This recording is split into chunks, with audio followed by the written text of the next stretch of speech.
علیکم ورحمۃ اللہ وبرکاتہ۔ آج ہم ایک عظیم الشان واقعہ بیان کریں گے جو قرآن پاک میں بار بار ذکر کیا گیا ہے۔ یہ ہے حضرت موسیٰ علیہ السلام اور فرعون کی کہانی۔ حضرت موسیٰ علیہ السلام کا زمانہ ایک ایسے وقت میں تھا جب مصر پر فرعون کی حکومت تھی۔ فرعون نہایت ظالم اور جابر بادشاہ تھا۔ وہ خود کو خدا کہلواتا تھا اور بنی اسرائیل پر ظلم کے پہاڑ توڑ رہا تھا۔ اس نے بنی اسرائیل کے نومولود لڑکوں کو قتل کرنے کا حکم دیا تاکہ ان میں کوئی طاقتور نہ ابھرے۔ اللہ تعالیٰ نے اسی وقت موسیٰ علیہ السلام کو پیدا کیا۔ آپ کی والدہ بے حد پریشان ہوئیں کہ فرعون کے سپاہی آپ کو قتل کر دیں گے۔ اللہ تعالیٰ نے ان کے دل میں یہ بات ڈالی کہ وہ موسیٰ علیہ السلام کو ایک صندوق میں رکھ کر دریا میں بہا دیں۔ اللہ نے وعدہ کیا کہ وہ انہیں واپس لوٹائے گا اور موسیٰ علیہ السلام کو اپنا نبی بنائے گا۔ دریا کے ذریعے وہ صندوق فرعون کے محل کے قریب پہنچا، جہاں فرعون کی بیوی حضرت آسیہ علیہ السلام نے موسیٰ علیہ السلام کو اٹھا لیا۔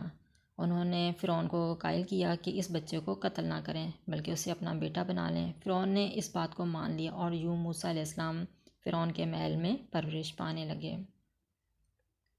جوانی میں موسیٰ علیہ السلام کو اپنی قوم کا درد محسوس ہوا۔ ایک دن ایک کپتی کو بنی اسرائیلی غلام پر ظلم کرتے دیکھا تو غصے میں آ کر کپتی کو مار دیا۔ اس واقعے کے بعد موسیٰ علیہ السلام کو مصر چھوڑنا پڑا اور وہ مدین چلے گئے۔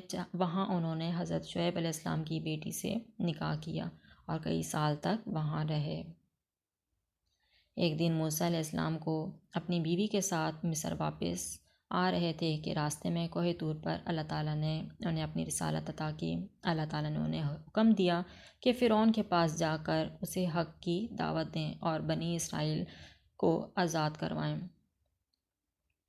حضرت موسیٰ علیہ السلام اور ان کے بھائی حضرت ہارون علیہ السلام فرعون کے دربار میں گئے اور اسے اللہ کا پیغام پہنچایا، لیکن فرعون نے انکار کر دیا اور اپنی طاقت اور غرور کا مظاہرہ کیا۔ اس نے موسیٰ علیہ السلام کو جادوگر قرار دیا اور اپنے درباری جادوگروں کو بلا کر مقابلہ کروانے کا فیصلہ کیا۔ مقابلے کے دن فرعون کے جادوگروں نے اپنی رسیاں زمین پر پھینکیں جو جادو کے اثر سے سانپ بن گئیں، لیکن جب حضرت موسیٰ علیہ السلام نے اللہ کے حکم سے اپنا عصا زمین پر پھینکا تو وہ ایک عظیم سانپ بن گیا اور جادوگروں کے تمام رسیاں نکل گیا۔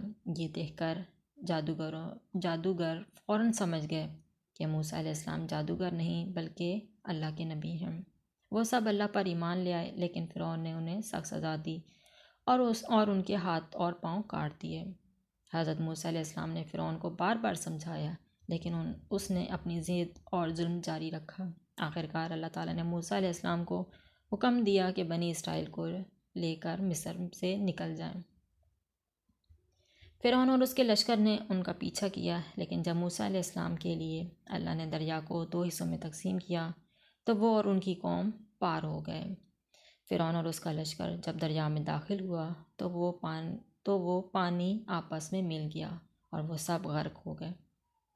یہ واقعہ ہمیں سکھاتا ہے کہ اللہ کی مدد ہمیشہ حق کے ساتھ ہوتی ہے اور ظلم و غرور کا انجام ہمیشہ تباہی ہے۔